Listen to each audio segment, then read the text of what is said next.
Pichi Carlo, this is Dr. Antonio Gipit. He is the immunologist working on the case of your children. Nice meeting you. Morning. Morning.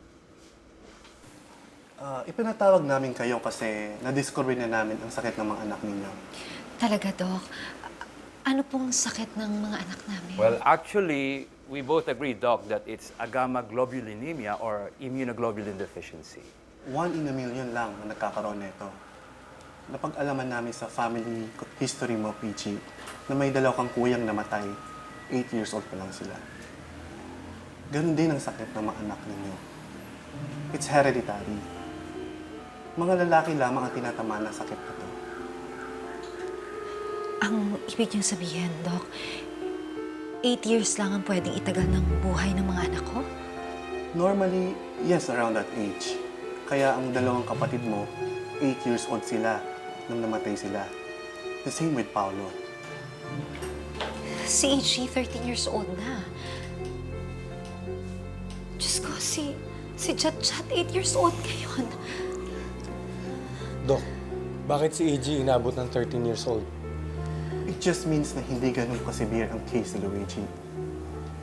Compared sa ibang may sakit na ganyan, medyo malakas ang resistensya niya. But it doesn't mean na less ang pangangailangan niya.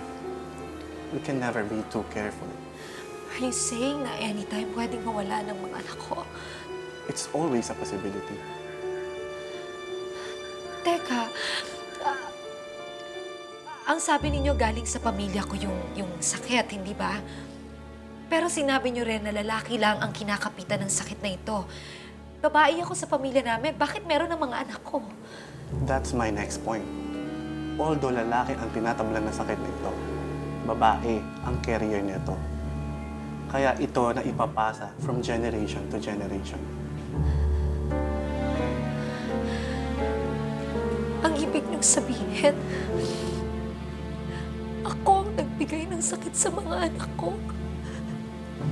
May ganitong condition ang mga anak mo kasi carrier ka. It's in your blood. Labis ang pagkagulat ni Pichi sa balitang iyon. Hindi siya makapaniwala na nananalaytay sa kanyang dugo ang pinagmula ng sakit ng kanyang mga anak.